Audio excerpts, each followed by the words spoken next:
नमस्कार, news 18 JKLH का digital platform देख रहे हैं आप और मैं हूं आपके साथ प्रिया शर्मा। आज बात होगी 7 सितंबर की। 7 सितंबर को इजराइल ने कतर की राजधानी दोहा के रेजिडेंशियल एरिया पर एक अटैक किया। बताया जा रहा है कि वहां पर हमास के कुछ सीनियर लीडर्स थे और इस खबर पर बात करने के लिए हमारे वरिष्ठ सहयोगी अभय उपाध्याय जी हमारे साथ मौजूद है। सर, बहुत बहुत स्वागत है आपका।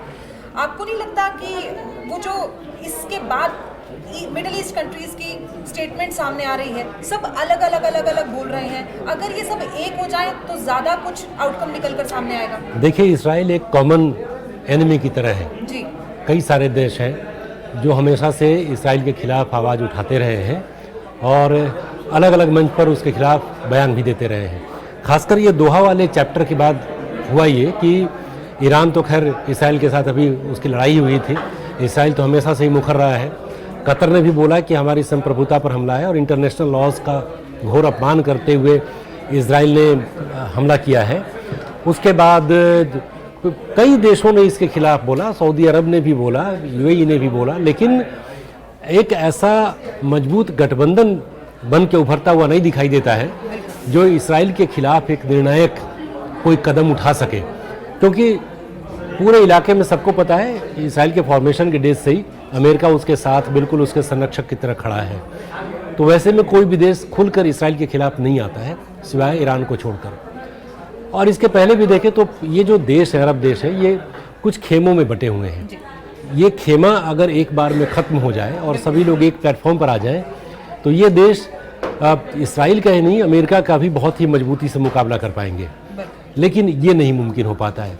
अब आप कहेंगे कौन कौन से खेमों की बात है, अगर तो खेमे एक तो ईरान है और दूसरी तरफ सऊदी अरब है। सऊदी अरब नेचुरली अपने आप को सऊदी अरब वर्ल्ड का एक नेता के तौर पे मानता है और ईरान हमेशा उसको चुनौती देता रहता है और कहता है कि एक अमेरिका के खिलाफ बहुत ही मजबूत प्रतिरोध के रूप में वही खड़ा है सामने। तो ये जो सीधे सीधे तौर पर दो खेमे हैं, यही रोकते हैं किसी एक बड़े संगठन के बनने को लेकर जो इसराइल का या फिर के अमेरिका का मुकाबला कर सके। आपको लगता है अमेरिका पर कुछ देश निर्भर हैं? हाँ, निश्चित तौर पर निर्भर हैं। अब जैसे कतर ही की बात कर ले, जहाँ पर इसराइल का हमला हुआ है, तो वो नाटो के बाहर अमेरिका का सबसे बड़ा सहयोगी कहा जाता है। अब कतर में 10,000 अमेरिकी सैनिक हैं, एक बहुत बड़ा बेस है वहाँ पर, और वो पूरी तरीके से अपनी सुरक्षा ज़रूरतों के लिए और व्यापार के भी कई लेन देन पर वो अमेरिका पर निर्भर है। उसी तरीके से सऊदी अरब और अमेरिका की पुरानी अंडरस्टैंडिंग, वो भी सुरक्षा के लिए उस पर निर्भर है। अलग अलग देशों के साथ अमेरिका की अलग अलग साझेदारी है और इस वजह से वो एक संयुक्त मोर्चा का निर्माण नहीं हो पाता है और वो सीधे इसराइल के खिलाफ नहीं खड़े हो पाते हैं। तो जब तक सबके अलग अलग हित रहेंगे अमेरिका के साथ, तब तक इसके एक कोई बड़ा गठबंधन इस तरीके का सामने आने की संभावना कम दिखती है। मिडिल ईस्ट के जो देश हैं, कहीं ना कहीं इस्लामिक देशों का बड़ा नेता बनने की होड़ भी इसमें नजर आ रही है। नहीं, वो बिल्कुल है वो, क्योंकि एक जैसे अब मक्का मदीना वहीं पर है, संयुक्त अरब सऊदी अरब में है, तो नेचुरली पूरे मुस्लिम वर्ल्ड का एक लीडर वो माना जाता है और वो अपनी इस पोजीशन को कमज़ोर भी नहीं पड़ने देना चाहता। उसमें अमेरिका का सहयोग है, उसके साथ तो एक अलायंस है। ईरान इसको चुनौती देता है। ईरान के साथ कई मौक़ों पर आप देखेंगे तुर्की उसके साथ आ खड़ा होता है। और एक और बीच में बात आई थी कि तुर्की भी चूँकि अपने खिलाफत को पुराना वो उसको स्थापित करना चाहता था, तो जो तुर्की, पाकिस्तान, मलेशिया, ये भी एक ट्रायंगल बना था जिसके थ्रू एक पावरफुल एक उसमें एक्सेस बनाने की कोशिश ये लोग कर रहे थे।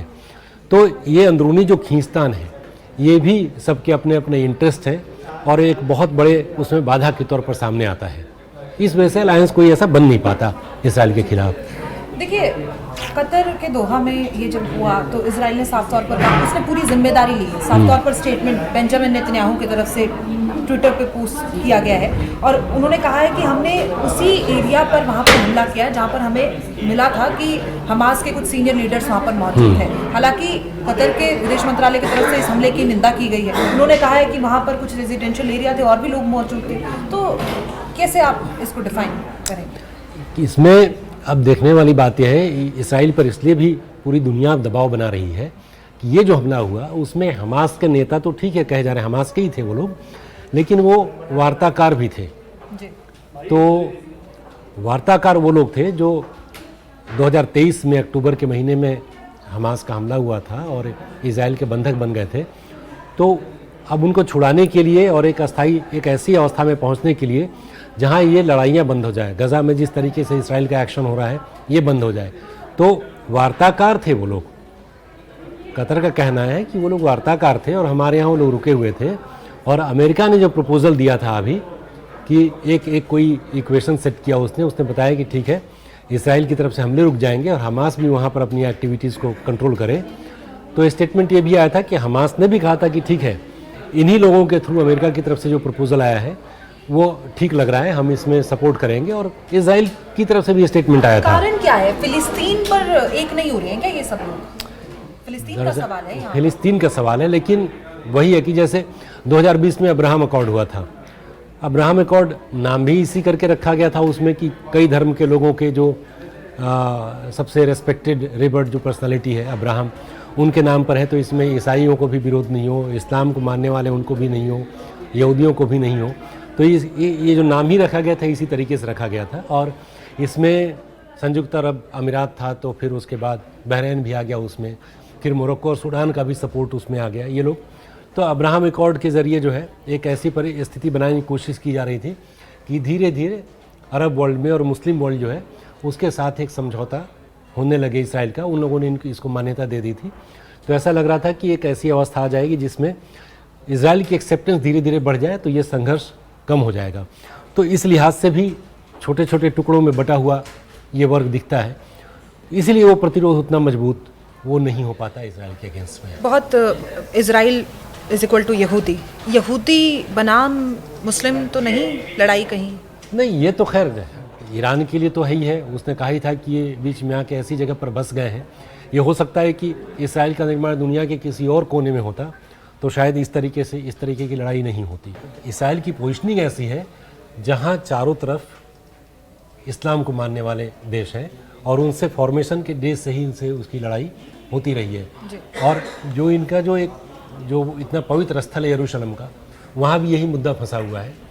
तो जब लड़ाई होगी तो धर्म की बात तो बीच में आ ही जाएगी। लेकिन फिलहाल जो स्थिति है, इसराइल जिस तरीके से कंट्री के तौर पर भी देखें तो वहाँ पर जिस तरीके से लगातार एक ही तरफ से हमले हो रहे हैं, तो फिलहाल शांति स्थापित होना बहुत दूर की कौड़ी लगती है। शांति स्थापित होना बहुत दूर है, सही कहा आपने। लेकिन इन सब के बीच में एक स्टेटमेंट ट्रंप की तरफ से भी और व्हाइट हाउस की तरफ से भी आई थी कि उन्हें जब ये हमला होना था उससे पहले ही इस बात की जानकारी थी। जी बिल्कुल। दरअसल ट्रंप के बारे में, ट्रंप का जो काम करने का तरीका है उसमें कुछ भी वो साफ तौर से नहीं कहते हैं। उन्होंने पहले ये कहा कि इसराइल ने इस हमले की पूरी जानकारी पहले ही हमें दे दी थी, लेकिन जब इसको लेकर पूरी दुनिया में हंगामा मचा कि जब आपको पता था तो आपने इसको रोकने की कोशिश क्यों नहीं और कैसे सैंक्शन किया, तो उसके बाद फिर से ट्रंप ने थोड़ा सा अपने स्टेटमेंट में तब्दीली लाई और कहा कि हमें इसकी जानकारी थी, हमने कतर को इसको जानकारी भी दी थी, लेकिन तब तक देर हो चुकी थी। तो उन्होंने अपने कहे पर लिपापोती करने की कोशिश की। पहले उन्होंने ये दिखाने की कोशिश की क्योंकि मैं सबसे बड़ा लीडर हूँ अभी दुनिया का, तो मुझको इस बात की जानकारी थी। लेकिन सवाल उठा कि नेटो के बाहर कतर आपका सबसे बड़ा सहयोगी है, उसके हमला हो गया, तो फिर आपने कैसे चुप्पी साध ली? तो ये कहा कि नहीं, मुझको जानकारी थी, हमने कतर को बताया भी था, लेकिन तब तक देर हो गई थी। कई सलाहकारों का मानना है कि अमेरिका का भी इसमें बहुत बड़ा हाथ हो सकता है। वही जैसा आपने बताया कि 10,000 से ज़्यादा सैनिक वहाँ पर मौजूद हैं। निश्चित तौर पर अमेरिका की जानकारी के बिना, और अमेरिका बाद में, क्योंकि इसके पहले भी कई हमले इसराइल ने अलग अलग देशों पर किए, लेबनान किए, ईरान के साथ उसने शुरुआत की, तो दिखाने की कोशिश ज़रूर करते हैं ट्रंप की हमें इसकी जानकारी नहीं थी या हमने इसको रोकने की कोशिश की थी। और वो जैसे अभी भी इस बार भी जो स्टेटमेंट आया है जिसमें नाखुशी जाहिर की है कतर पर हुए हमले की, लेकिन नाखुशी शब्दों से जाहिर करना और उसके ऊपर कोई ऐसा एक्शन लेना जिससे कि आगे इसराइल इस तरीके के हमले न करे, ऐसा तो कभी होता नहीं है। तो ये ऐसा ही लगता है कि आईवाश है, दिखावे की कोशिश है कि हमने इनके ऊपर हमारी कोशिश है कि आगे से ऐसी कोई कार्रवाई ना करें, लेकिन कार्रवाई कर रहा है इसराइल, तो हमला कर ही रहा है। इसी बार तो जून में इसराइल और ईरान के बीच में सीज़फायर हुआ है। उसके बाद से देखिए भारत पाकिस्तान की भी लड़ाई हुई थी और भी इस तरह की चीज़ें थी। लेकिन अमेरिका और ट्रंप की तरफ से हर बार एक बयान दे देना कि मुझे पता था, मुझे पहले पता था, मैंने कोशिश की थी रुकवाने की। इसीलिए इसराइल के मामले में उनके इंटेंशन को लेकर शक होता है कि वो दरअसल चाहते क्या है। अगर उनकी शह नहीं होती तो इसराइल पूरी तरीके से डिपेंडेंट है अमेरिका के ऊपर, तो अगर वो चाहे तो वो हमला नहीं करेगा। जी।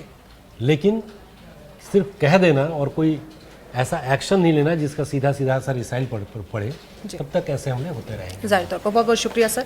ऐसी ही तमाम खबरों के लिए आप हमारा पेज फॉलो कीजिए और सब्सक्राइब कीजिए और आप देखते रहिए न्यूज़ 18 JKLH। धन्यवाद।